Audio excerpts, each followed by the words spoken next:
Um, I want to actually in advance, there's going to be plenty of opportunities to ask questions. I want everyone to know that I am monitoring the chat box. And if you want to send me, even me, a private message or add a question onto the chat box, I'm going to be monitoring all of the questions and we'll relay the questions to Rabbi Mitelman so that way we don't have tons of voices sort of crossing each other over Zoom. And so just know that the chat box, keep it open. Ask your questions. I will monitor it and everything. So the way this came about was that there was a real interest in having a conversation in Spice about Judaism and science. And what if, and perhaps what if you don't believe in God? There's been some continued conversations around that. And I was planning to teach a session on Judaism and science. And then I had this like epiphany, which wasn't an epiphany, it was exactly what Bob said, which is, why should I teach this session when one of my friends and my colleagues is one of the preeminent experts in this topic and has actually even founded an organization called Sinai and Synapses, which is an organization that bridges scientific and religious worlds. And it's been incubated by an organization called CLAL, which is the National Center for Learning and Leadership. Rabbi Mitelman and I were in the same ordination class in Cincinnati in 2007. Also with Rabbi Micah Streifer, who many in our community love and adore. And if you take a look at that ordination picture, I am standing right in front of Rabbi Mitelman, and Rabbi Streifer is actually standing on the front level on the right hand side. And I think it has to do with height and that Rabbi Mitelman is taller than both Rabbi Streifer and me. But in truth, not only has he been a congregational rabbi and ordained by Hebrew Union College, and he has done incredible work with Rabbis Without Borders, which is also a part of CLAL, and really in the work of Sinai and Synapses, is helping to forge a really new conversation. Not really a new conversation. The conversation has happened for a long time, at least since Maimonides for sure. But a conversation about the nature of Judaism and science. And I couldn't be happier to have my friend, my colleague, Rabbi Mitelman, here with us today for Spice. Thank you, Rabbi Knight. Are there any other introductory pieces, or should I launch in right now? You should launch in. All right, terrific. So it's nice to see many of you, and Asher has been a friend for, maybe over 15 years at this point, and knew even in rabbinical school that he was going to be an incredible rabbi, and you all are very blessed to have him, and I've known about Bethel for a long time, and he is very blessed to have you. So I'm very honored to be able to be here with you. And as mentioned, is one of the wonderful things about. I guess one of the wonderful things about the pandemic is that it allows us to be able to do these kinds of conversations. If nobody's traveling, we can just be in our own homes. So it's nice to be able to be here with all of you from my home into your own homes here. And what I want to talk about for this morning is the interplay of science and religion. As Rabbi Knight mentioned, I'm the founding director of an organization called Sinai and Synapses. And our mission is to elevate the discourse around religion and science. And what I want to do is I want to share for just a couple of minutes about how and why this came into existence, and then how and why we talk about these kinds of conversations and why it's so important. And there'll be some questions that I'll pose throughout the morning, and would love to get some responses in the chat. And there'll be lots of opportunities for Q&A towards the end of the session as well. So I grew up as a Reformed Jew. My father was the president of our synagogue when I was born. I literally learned to walk in the sanctuary. And my mother was on the board of the trustees when I was 7, 8, 9 years old. So she would have all her evening meetings, and I'd go to the library and I'd do my homework there. And so I've always loved Judaism and the way Judaism was taught, and its rituals and its values. I was very, very deeply connected to my Judaism, and particularly my view on Reform Judaism. And at the same time, I also loved math and science. I would do scientific experiments at home. I don't think I ever blew off an eyebrow, but when my mom was in the board meetings, I would be doing all sorts of like algebra and baseball statistics. I'm a gigantic baseball fan. So I would sit and I would hold both of those things. And as I got older, I realized that there's a perception in American society that these things needed to be in conflict, that there was a science versus religion discussion. And I realized that as I got older, that was actually part of a larger discussion that's happening. That's a trajectory of what the American discourse has been.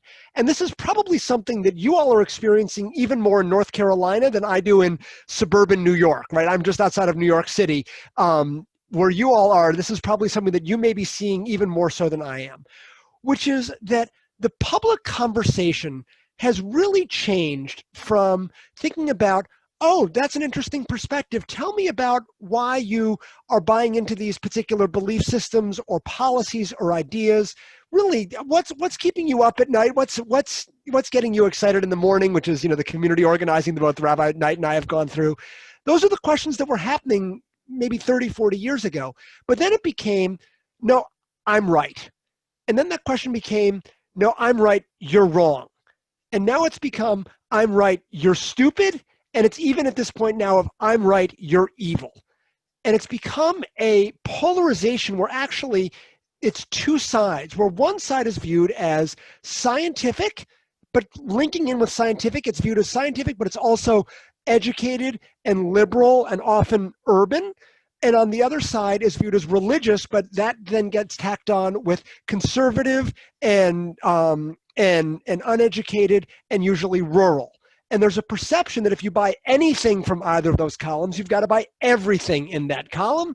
And it's even better if you demonize the other side.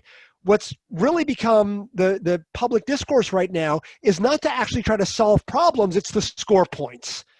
And that's become a major issue for us as individuals, as a society, as a nation, and as a world, because we are grappling with so many big questions, so many big conversations, that when it becomes an us versus them, as opposed to how do we combat COVID-19? How do we address climate change? What are going to be the implications of genetic engineering? Those are questions where we need wisdom from both sides.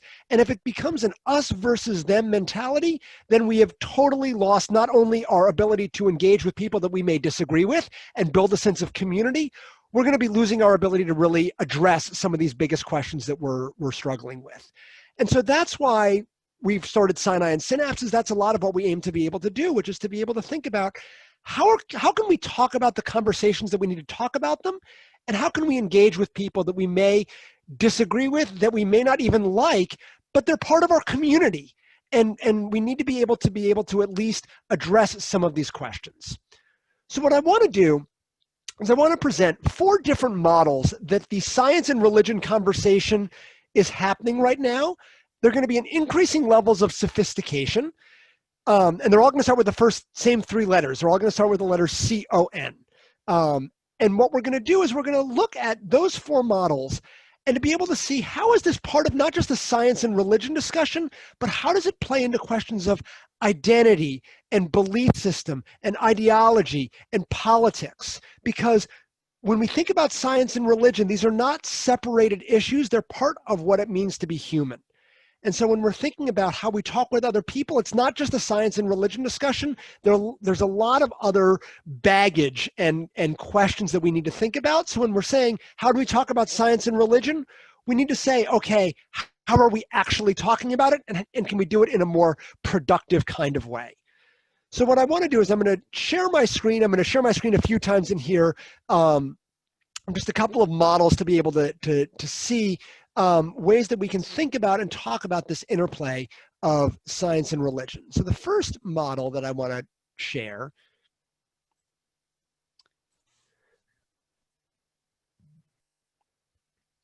is what we would call the conflict model. Conflict model is science is on one side, religion is on the other. If you've got to pick one, you've got to reject the other.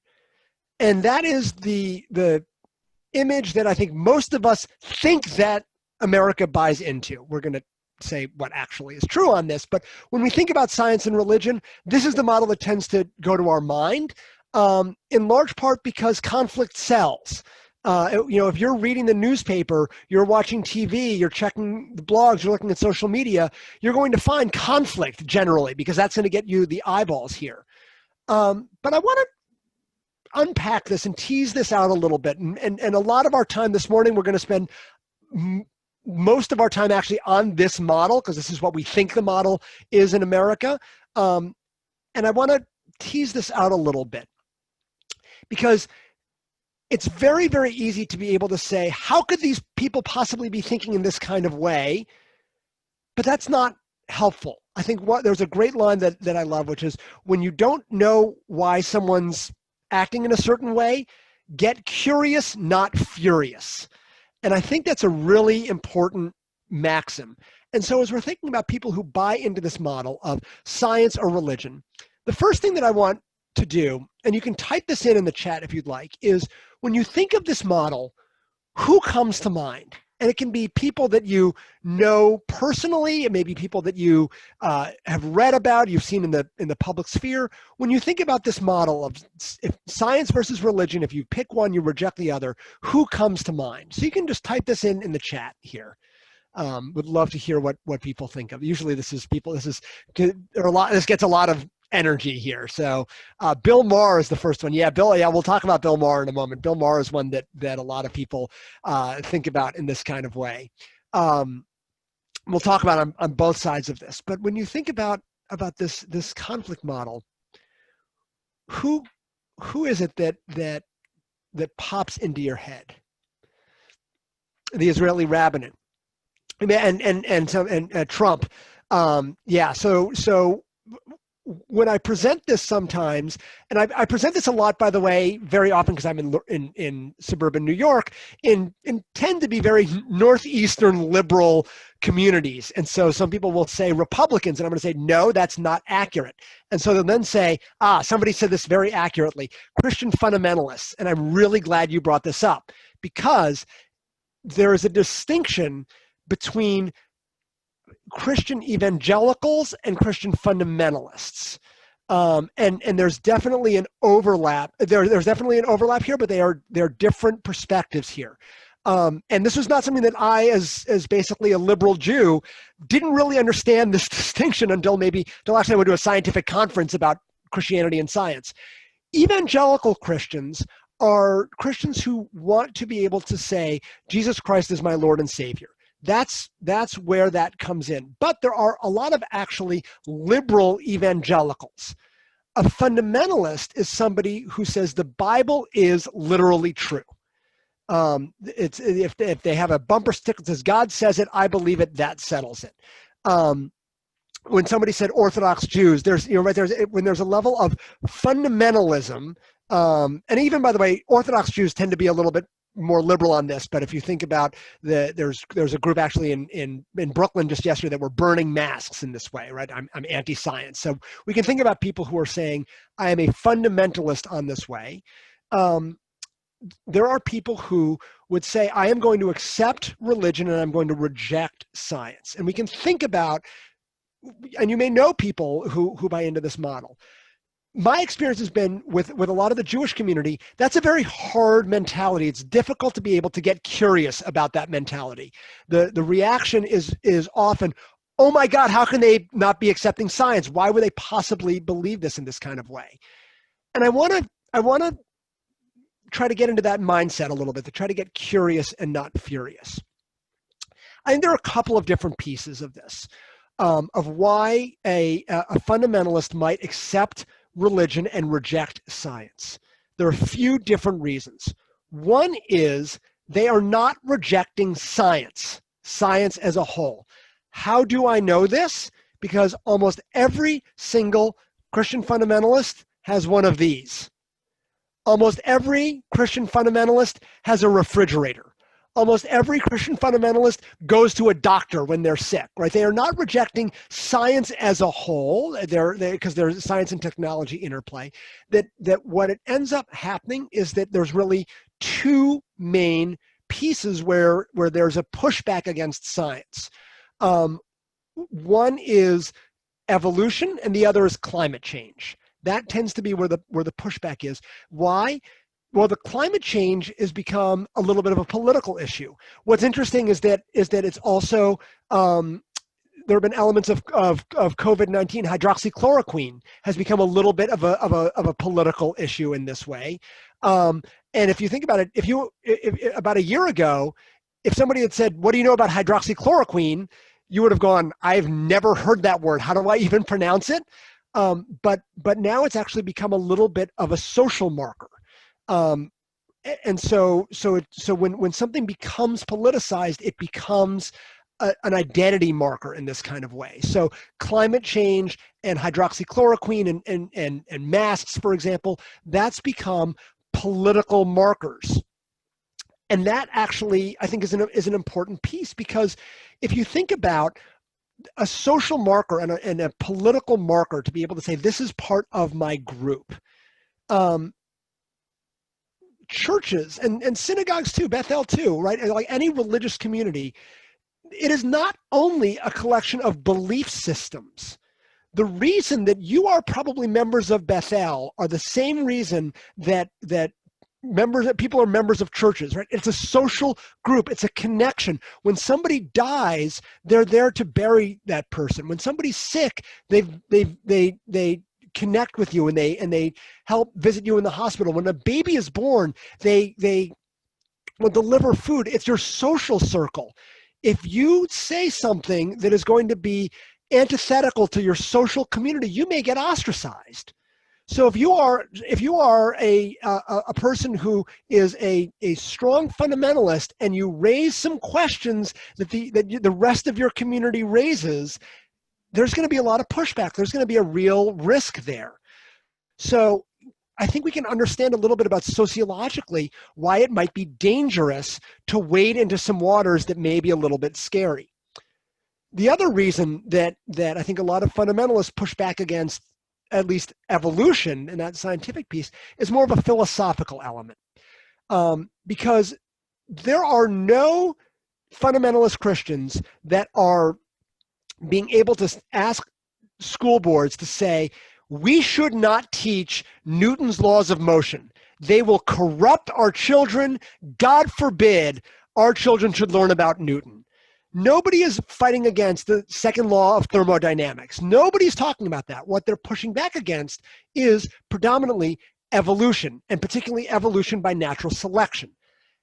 And it actually can make sense in a lot of ways, because evolution by natural selection is an existential threat to Christianity. Why? Because evolution, particularly evolution by natural selection, as it is understood and often taught in the scientific world, is evolution is random and purposeless. Religion, and particularly more devout forms of religion, they say God is personal. God has a plan for us. There is a guide. And so if evolution is saying there is no purpose in life, that is a direct existential threat to your entire worldview. Evolution leads to atheism, leads to nihilism. And that is a very, very scary place to go. And so there's an element of saying, I'm not even going to go to that point, right? It is too scary. And so if you think about that combination of both a philosophical element of, I don't want to believe in a God that doesn't care about me. And if, by the way, if I say, hey, I think Darwin might have a point, I may get ostracized and lose my social community. I can understand why that may be presented in that kind of way.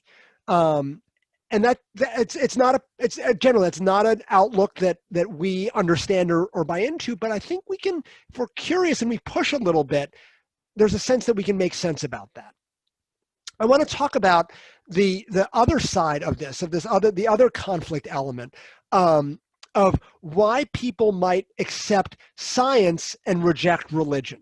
And we can that's a little bit easier for Jews to understand, because religion, if it is designed to be a collection of truth claims, the universe is 6,000 years old, all of the stories in the Torah are true. If you are making these what we would call falsifiable claims, science is much better at that than religion.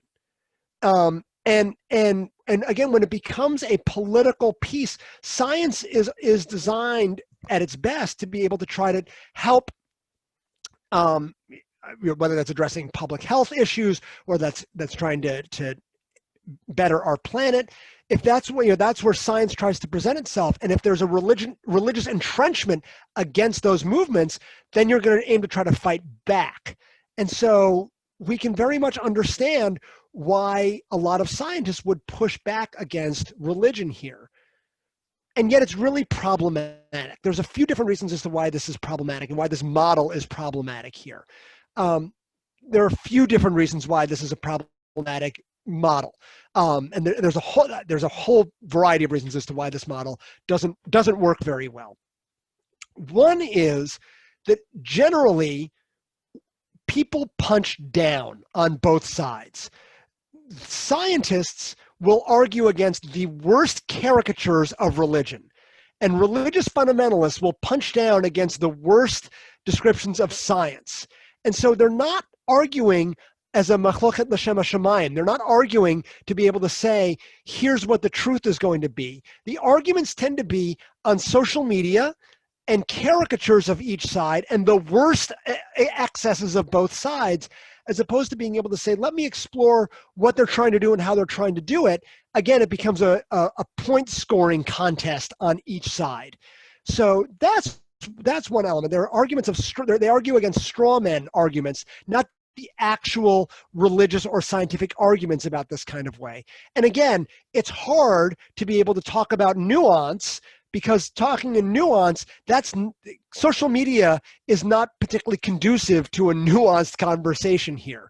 And particularly, I think one of the things that we've really lost with the pandemic is being able to have those kinds of interpersonal conversations that are off the cuff. When you talk with somebody at the Oneg, that kind of greases the wheels a little bit, and you can, how's your family, and what sports team are you into, and can you believe that basketball game, right? Those are, you can have those kinds of connections and relationships. We are now just seeing caricatures of each side. So that's one reason as to why this is problematic.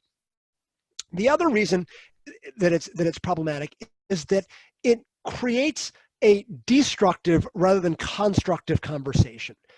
And I think for some of us, we can understand where, from a religious perspective, it's destructive towards science. But I want to lift up one person in particular who is on the science side and is I think absolutely one of the worst science communicators out there. And he's somebody that a couple of people have brought up. And his name is Richard Dawkins. Richard Dawkins is an evolutionary biologist at Oxford. I believe he's at Oxford, and he's an absolutely brilliant scientist. And he also wrote a book about 15 years ago that got very, very popular called The God Delusion. He is a absolutely brilliant scientist and an absolutely atrocious theologian.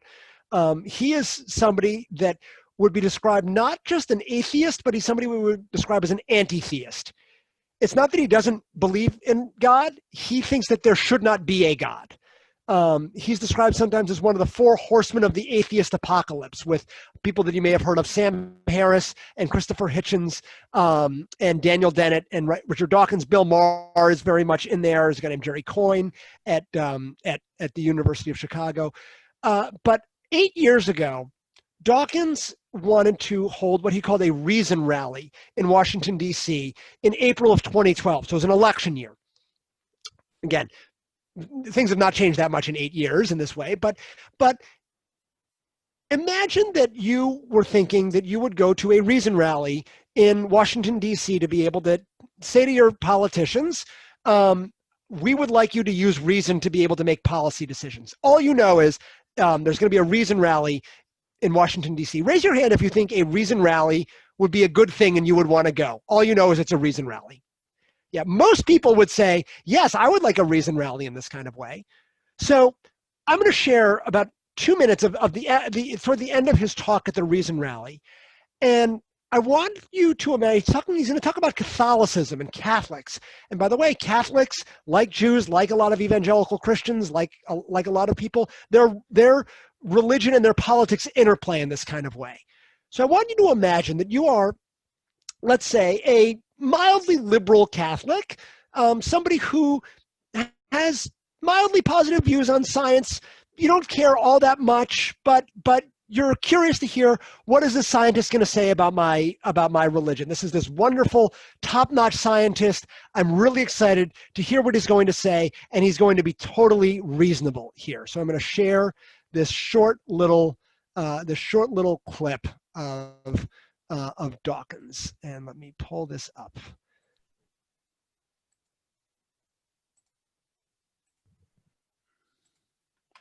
This is from his YouTube. This is the end of his talk. So, when I meet somebody who claims to be religious, my first impulse is don't believe you. I don't believe you until you tell me, do you really believe, for example, if they say they're Catholic, do you really believe that when a priest blesses a wafer, it turns into the body of Christ? Are you seriously telling me you believe that? Are you seriously saying that wine turns into blood? Mock them, ridicule them.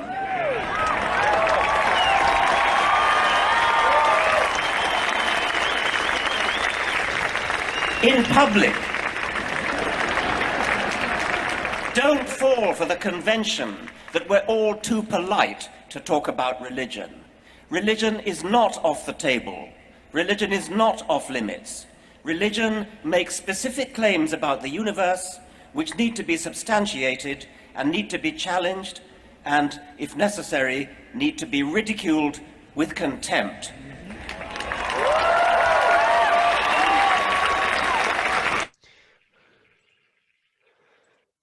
So, if you are a mildly reasonable Catholic who thinks science might be good, and you see this person as a representative of the scientific community, the attack is going to lead to more counterattacks. I think that is the absolute worst way to be able to get people to be excited about science, to be able to say, oh, you're a religious person? I am going to make fun of you in public with contempt.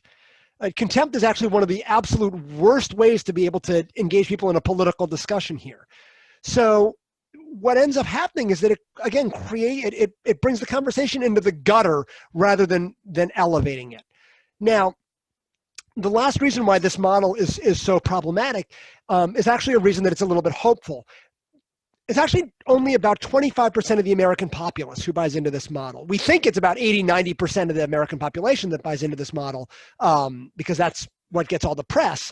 But it's only about 25%. What's interesting is that it's about 25% of evangelical Christians also. What's really, really interesting is that about 25% of Jews buy into this model as well. And now I think what's particularly fascinating is if you're a conflicted evangelical, if you're an evangelical who buys into this model, you're going to pick religion over science, and the number there is about 3 out of 4. But if you're a conflicted Jew, a Jew who buys into this model, you're going to pick science over religion, and the number there is about 15 out of 16. So one line that we often say through Sinai and Synapses is the challenge in the Jewish community is not getting Jews excited about science, it's about getting Jews excited about Judaism. And I think starting to be able to start with a question of what are some of the scientific questions? Let's start with the science and go from there. So I want to move to the next level up here, because this model I think is it's interesting and it's kind of fun to talk about, but it's in many ways kind of useless as something that's generative. So I want to move to the next level up, which is what we would call the concert model. And I'm going to share my screen here on this again. The concert model is science and religion overlap. That if you, that actually, and this is sometimes presented in this kind of way, that if you read the Bible in the right way, if you read the opening verses of Genesis, it matches wonderfully with the Big Bang cosmology and the theory of evolution. Or to be able to say, oh, you know what? I think I know how the Red Sea happened. There was a volcano that happened in Crete at 3:38 p.m. on April 7th, 1552 BCE. And that now I can understand, oh, now we can see how the plagues happened, because the Nile was actually, it wasn't blood, it was silt, and that drove out the frogs, and the frogs died, and then the lice came. So that's kind of the way the model works. And again, I think we can understand why somebody might buy into this model. This may be a model that you would buy into as well, because it allows us to be able to hold both of those things together. It's not the conflict model. It's not one or the other. It's a sense that we can hold these things together and they mesh very nicely. And that feels very comforting when that's the case. But it's still problematic. It still has issues. It works until it doesn't. And I'm going to share a couple of reasons as to why it doesn't work in this kind of way. First is that science at its best does not prove. Science does not give us truth. Science's job is to help us become progressively less wrong. Everything that we know about science right now is wrong. Let me phrase it a little bit more. I'd say that a little more, a little provocatively, but I'll phrase it this way. Science as we know it right now is incomplete. And the truth is that science is always going to be incomplete, because there are always going to be more questions. There's going to be new avenues to be able to explore. There is nothing in science that says, and now it's done. There's evidence that we can say this suggests this idea, but science at its best, actually, when it's presented, it says, here's my idea. Please show me all the ways I've messed up. Please poke all the holes into my argument. And if you're not able to do that, it's a more robust theory, but science is never going to prove anything. And so when you don't see this so much anymore, but I did when I was growing up, and you'd go to the grocery store and you saw in the Weekly World News or the National Enquirer, and they would say, Noah's Ark found, Garden of Eden found. And I was like, that was an article 3 weeks ago. Didn't you find it already 3 weeks ago? That science is never going to prove anything. Science is going to continue to disprove things. And you can say, well, that's an interesting idea. Maybe this is the case, but we're never going to be able to prove anything from the Bible. And actually, in a lot of ways, archaeology has disproven a lot of things in the Torah. One of my favorite examples on this is that if we were to accept the Torah to be literally true, Sarah, Rebecca, Rachel, and Leah, for example, would have been real live people. They would have lived probably about 3,000 years ago, 2,800 years ago, give or take. And there's an animal that comes up in the story about Abraham's servant going to be able to go to Rebecca, and she says, let me get water for your camels. The camel didn't actually enter into the Middle East until about the year 900. So what we're finding, if you accept that the Torah is literally true, then, oh my goodness, the camels have destroyed my faith. It means I've been lied to my whole life. What I was told my whole life is false. Right? I have a 7-year-old and a 5-year-old. Talking about Noah's Ark is a little challenging to be able to talk about Noah's Ark because they're 7 and 5. But if somebody says, well, were dinosaurs on Noah's Ark? In some ways, it's a really, really easy answer. It's harder to say this to kids, but the simple answer about why weren't dinosaurs listed on Noah's Ark? Well, A, the story of Noah's Ark didn't actually happen as it's described in the Torah. B, they didn't know about dinosaurs when that story was written, right? But if you're accepting this question of how can we have science prove the Bible, you're trying to fit a square peg into a round hole. The same day that actually both Asher and I were ordained in Cincinnati, right across the river, was when the Creation Museum opened that you may have heard of. That's in just across the border in northern Kentucky. That again, they're trying to be able to say, well, how do they deal with all the poop on Noah's Ark, right? That's not a question that needs to be asked, because that's the wrong way to be thinking about these kinds of questions. The problem with the concert model is that if you're basing your religion on science, science is going to change. And what's going to happen is the concert model is going to collapse into the conflict model. And you're going to end up being a fundamentalist on one side or the other, because if you're generally in the Christian world, it will be, nope, this is God's word is the truth. And so anything that says otherwise is false. And in Judaism, and I know I was a congregational rabbi for 7 years. I know many of you, your kids and grandkids who are in 6th, 7th grade studying their Torah portion, they're starting to ask, wait a second, how do I make sense of all these stories? And unless we have a good way to be able to think about this, when they end up in middle school and high school, they're going to say, I've been lied to my whole life. Everything's been made up. Why should I believe any of this? So the concert model works, but it collapses pretty quickly. I want to make sure that we get to the last couple of models and have a few minutes of questions here, because the next model up, the conflict model, is in my mind totally useless. The concert model will survive what we would call a heavy rainstorm. The next model is one that survives what I would say is a hurricane. It works pretty well, and it's actually the way that most Jews buy into. And it's what we would call the contrast model. It's a simpler way to describe something that you may have heard of from Stephen Jay Gould, non-overlapping magisteria. You may have heard it as science deals with how, religion deals with why. They can live in their happy separate spheres with no problem. And that generally works for most people most of the time. You can be a doctor or a bench scientist or a researcher 6 days a week, and then on Shabbat and on Chag, you can celebrate your holiday, but they don't really interact all that much. They don't really need to. And that usually works because, again, for many of you, this question of science and religion is not a live issue. It doesn't dominate your everyday life. It dominates my everyday life because this is my full-time job.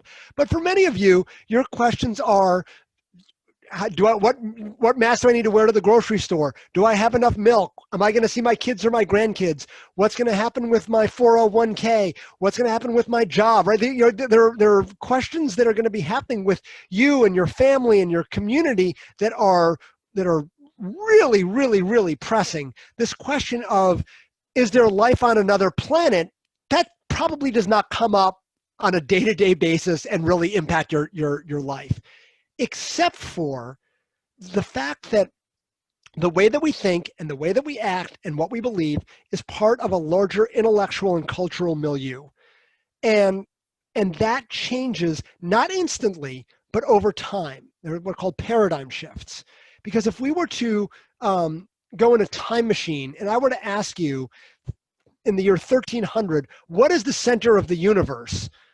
Your answer would be me or my community or the earth, right? Because and it might be, why would you believe this? It might be because your rabbi or your priest said that, but really the reason is because you'd look up in the sky and you would see the sun and the moon and the stars going around you. You had no reason to believe anything different until Copernicus and Galileo changed that. And that created a real crisis of, wait a second, are we the center of the universe? I guess we're not. Wait a second, are we special? That created a lot of theological questions here. What ended up happening with the scientific revolution, what really happened with the scientific revolution is that it took an element that had been the role of religion, namely truth, or at least accurate knowledge about the world. That changed from religion to science. And that's the big change of the scientific revolution. So religion has had to pivot and change a little bit and said, nope, religion is about ethics. We changed it. Religion is actually about being a good person. I know I was taught, I'm sure many of you were taught, that being Jewish is about being a good person, right? Period, end of story.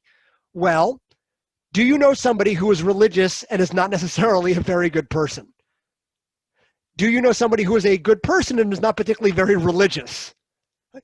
There's not an overlap. You don't need religion to be a good person. You can actually use religion in either way to be able to talk about this. So, and that's one of the reasons that I think atheism has actually continued to grow a little bit, because if religion is saying it's all about being a good person, we'll say, wait a second, I don't need religion to be a good person. I've got enough conversations, I've got enough connections to be able to talk about this. I'm a good person, right? I don't need the 10 Commandments to remind me not to murder. I'm not going around every day getting ready to murder somebody. I don't need the 6th commandment to be able to do that.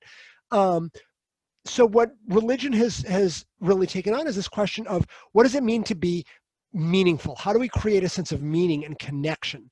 And I think that actually leads to where the highest and most sophisticated way that we can think about the interplay of science and religion. This is our last model that I think is the most constructive. And this is what we would call the contact model, so the conversation model. Because the questions about science and religion are not scientific questions and they're not religious questions. They're human questions. Whatever you believe, religiously, politically, scientifically, whatever it is, you are a human being trying to make it through this world. You are trying to figure out, who am I going to be? How am I going to act? How do I make sense of this world? And there are elements where we need both science and we need religion, and they influence each other, because the Nobel Prizes were just announced over the last couple of days, one on black holes, on physics, and then today was about CRISPR-Cas9 technology, genetic engineering. I would be willing to bet a lot of money that the people who won the Nobel Prize on physics started because when they were 6 or 7, they got a telescope and they looked out into the universe and went, whoa, this is crazy. I want to spend my life learning about this. Certainly by the time they were in high school and college and graduate school. And CRISPR-Cas9 technology, I bet they were saying, whoa, I get to be able to learn about human development and the mechanisms of what it means to be human and the way that the world works. That science advances through scientists, and those are human questions. And by the way, religion and being human impact each other in this way as well, right? If you were to go back even to the Reform movement 60, 70 years ago, you would not be able to have hired a female rabbi. Now was that because of law? No, but that was because that was just sort of the role was. But as people changed and grew and said, well, wait a second, what does it mean to be human? That changes. What's interesting is you think about, for example, gay marriage and views on LGBTQ pieces. People's religion, their view on their religion has changed. Why is it? Because the questions about what does it mean to be human has changed actually quite radically and quite quickly, because there's a recognition of a level of common humanity, which has then changed the way that people talk about it religiously in this kind of way. And so when we look at the contact model, they influence each other. They're both elements of being human. And the last example that I want to give before I open this up for some Q&A is I want to share my absolute favorite example of the way that the contact model plays itself out in person, which is through the level of compassion. Because in Pirkei Avot, it says, the world stands on 3 things: on Torah, on Avodah, and on Gimilut Chasadim, on learning and on prayer and on acts of loving kindness. Compassion and Gimilut Chasadim is one of the things that is the key pieces of what it means to be human here.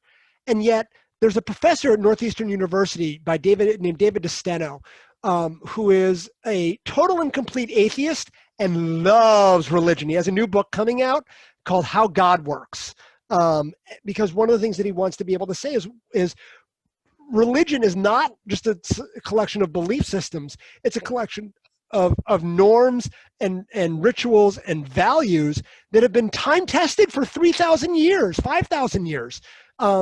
Let's see what that wisdom is. And what he's discovered is that compassion can actually very easily can actually engender people and connection this kind of way. And one of the things that DeSteno discovered is that the easiest way to engender compassion in other people is to find a point of similarity and connection. If you see somebody as an other, you are going to be less compassionate to them. But if you find a point of connection, you're going to be more compassionate towards them. And what's fascinating is that you can actually manufacture that connection, and it engenders a level of compassion. They did an example where they did an experiment where they told people that they were going into a psychology experiment to see about their visual perception and to be able to see how well they could gauge lengths of lines. And they told some people, oh, interesting, the line was this long, but you thought it was that long. You're an overestimator. And they said to some people, oh, interesting, you thought the line was this long, but it's actually that long. You're an underestimator. And then they created examples where they needed to show compassion to other people. Sometimes it might be helping somebody on a really difficult math problem. Sometimes it's spending time working on a task that involves some drudgery. And what they found is that if they recognized that they were fellow overestimators, they were more compassionate to fellow overestimators.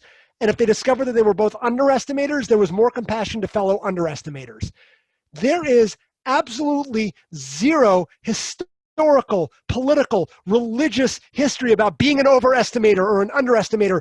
My God, we got to stand up for overestimator rights, or underestimators are destroying our society. Right? Nobody's saying that, but being able to say this is a point of connection here engenders a level of compassion.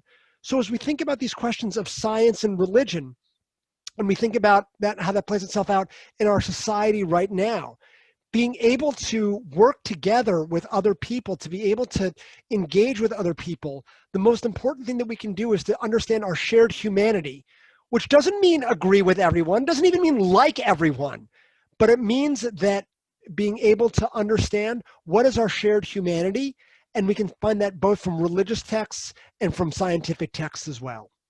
So I'm going to stop here for Q&A and open this up to be able to address questions that may have come up. Thank you so much, Rabbi. I want to invite people to ask questions in the chat box, and or if you want to raise your hand, I'm happy to also call on you to ask a question. But Rabbi, I'm going to start off with a question. So in terms of your understanding about how this debate is sort of taking place now, what do you see as the way, in terms of the conflict model, Mm-hmm. which seems absolutely clear. How do we start to break down the conflict model, right? Like how do we get past the conflict model to a better understanding? Yeah, no, and there's a lot of research that the best way to be able to reduce that is to have personal connections, personal relationships, and I think there are a couple of different ways to be able to do that. Some of it is to be able to ask the right questions, and even as you're bringing people from different perspectives, if you were to bring Republicans and Democrats together and have a discussion of like, hey, let's get together and let's talk about abortion. Right, that's not going to be a good. You don't want to start with that question, right? That's a much higher temperature question. But one question that I know that Asher, you and I have gone through of the community organizing, of asking somebody what keeps you up at night and what gets you out of bed in the morning. What are you most afraid of, and what are you most excited about? And there may be some points of connection there. If you're thinking about questions of science and religion specifically, the best question that I've found is, tell me about a moment when you felt awe and wonder and majesty, because that's the root of both science and religion. And people can respond to that in any way that they see fit. And it also opens up, it allows people to be a little bit more vulnerable. Right? If you ask somebody to say, okay, this is a safe space, answer this question about your views on something that is particularly a hot button issue, nobody's going to actually be honest about that. They're going to be a little bit too polite to be able to really go in depth there. But if you give people a moment to say, think about a moment when you felt awe or wonder, that actually, it lowers the temperature. It allows a religious person to be able to say, when I offered up this prayer, I felt so connected here. Singing with a choir, or whatever that response is, davening on the high holy days. Or a scientist could talk about looking out in through a telescope or a microscope, and it allows that conversation to happen. So I think trying to say, who am I talking to, and what's my ultimate goal of being able to do that? So one of the aspects about religion is that that sometimes you need a common narrative to create collaboration in order to build society. Yep. Nadine Fox asked this question, which is also interesting, which is about sort of the idea that religion has changed in terms of its actual importance to society, that there are other narratives that we can perhaps get around, right? That aren't necessarily religious narratives that create commonality. So how do we explain how the religion has changed and evolved in our society from a place of trying to explain the unexplainable to a place to sort of creating meaning in our world? Yeah, that's a great question. And I think one of the challenges is that when we say the word religion, we often think of it as a Western American Protestant perspective. When we tend to conflate religion with faith or religion and belief. But religion is also a collection of rituals. It's also a collection of norms. It's a collection of taboos. It's a collection of community. Religion actually from the Latin really means religio, which means to connect. So in a lot of ways, what one of my favorite lines is that the question's not so much like, I'm spiritual but not religious. In a lot of ways, it's more important to be religious but not necessarily spiritual. Because you can be spiritual privately, but religion is a way that we connect. And so we can broaden this question of what is religion. There is an American religion that happens, right? There can be rituals around American society right now that can create a shared sense of connection that, by the way, can also fracture, that it can easily become an us versus them mentality. So some of it is, how do we recognize that what we need as human beings is connection, community, relationship, values, and language. And so what had been the role of religion has changed over time. And I think synagogues and churches are not going to be looking the same in about 25 to 50 years. But in the same way that synagogues and chavurot are basically there's been a shift in that kind of way, because a chavurah is designed to create that sense of connection, that religious connection in that kind of way. One of the questions that we received is how do you classify people like Einstein or Stephen Hawking? Yeah. So Einstein is really complicated. Einstein I would say that he probably would fall under the contrast model, maybe sometimes a little bit of the conflict model, but Einstein had a very complicated view on his Judaism, because Judaism is, as we know, is not just a religion, it's also a nationality. He was very proud of being Jewish. He didn't really like Judaism. There's the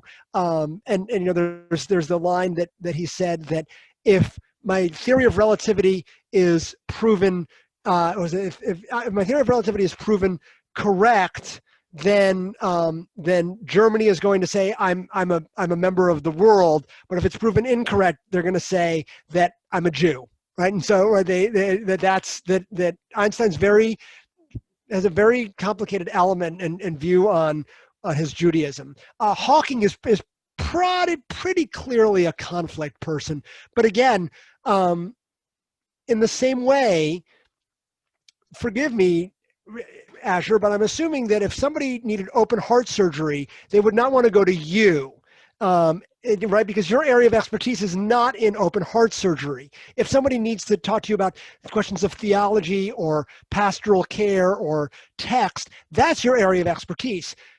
Stephen Hawking is a brilliant scientist. He is not an expert in theology. And I think turning to scientists for theology is a really bad idea.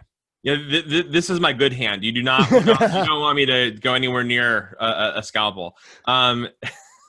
So there's some questions also about sort of the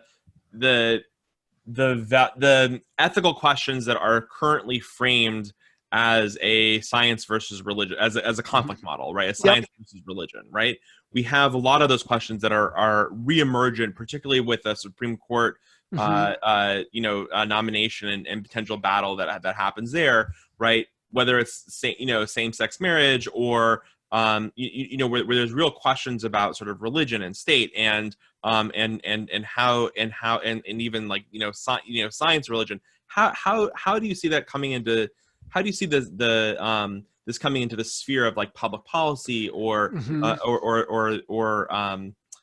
sort of debates that end up happening that sort of shape our national conversation? Yeah, and that's a great question. And again, this is going to be a little bit provocative, but when politics becomes questions of purity, that becomes really bad, right? If you are saying this is my ideology and I am not going to compromise on this, on either side, nothing actually moves forward.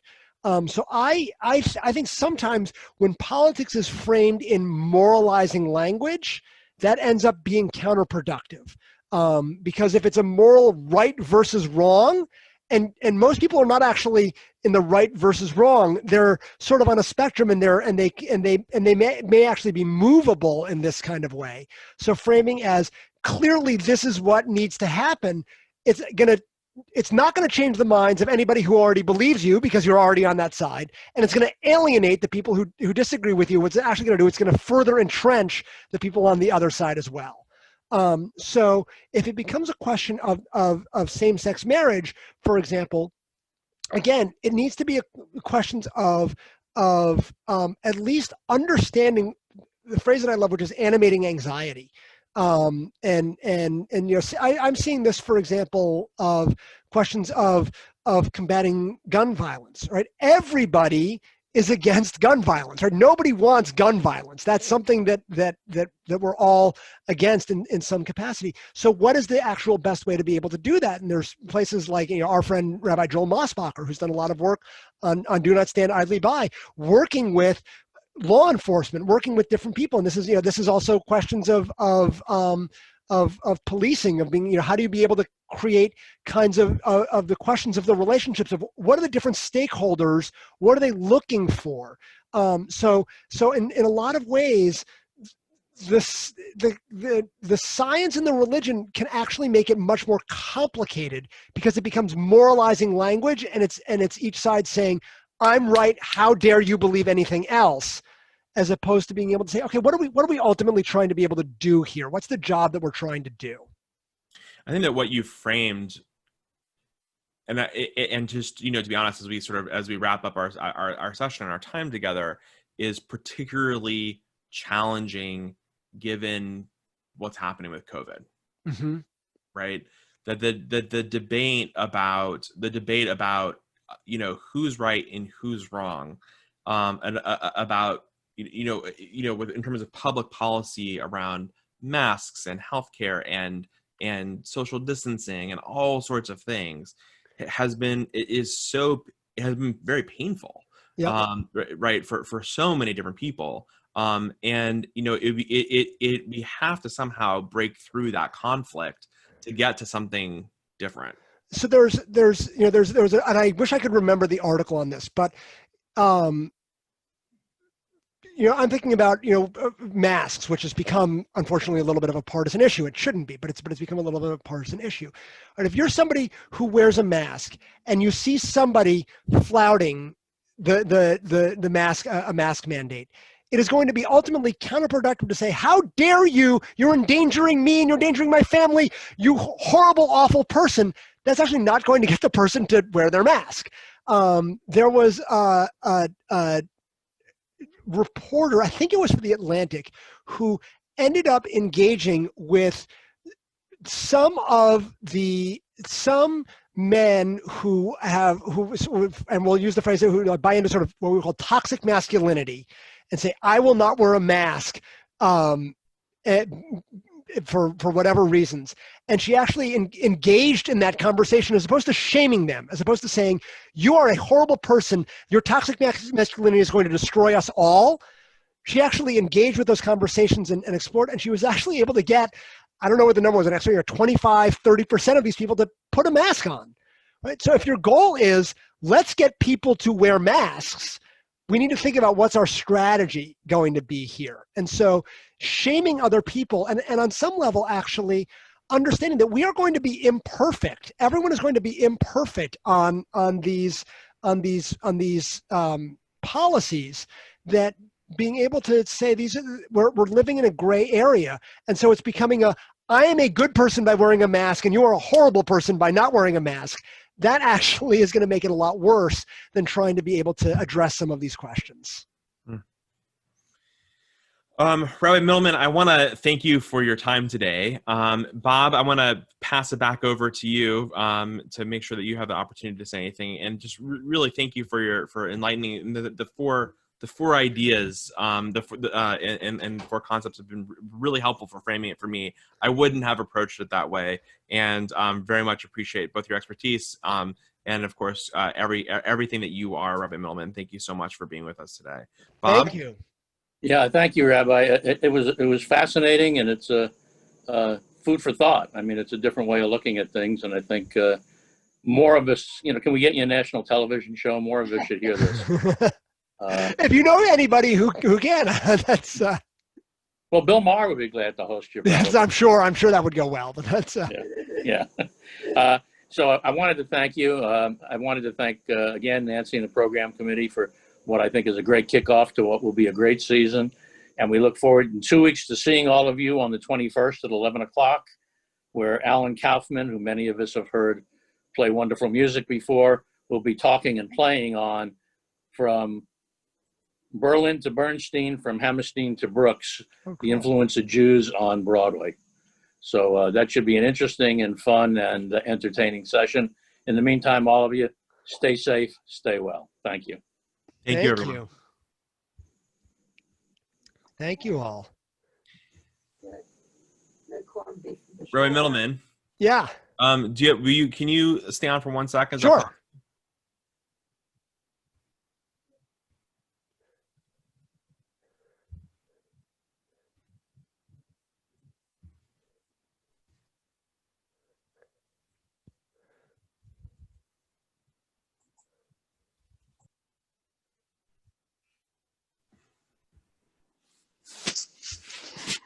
Rabbi, Yep.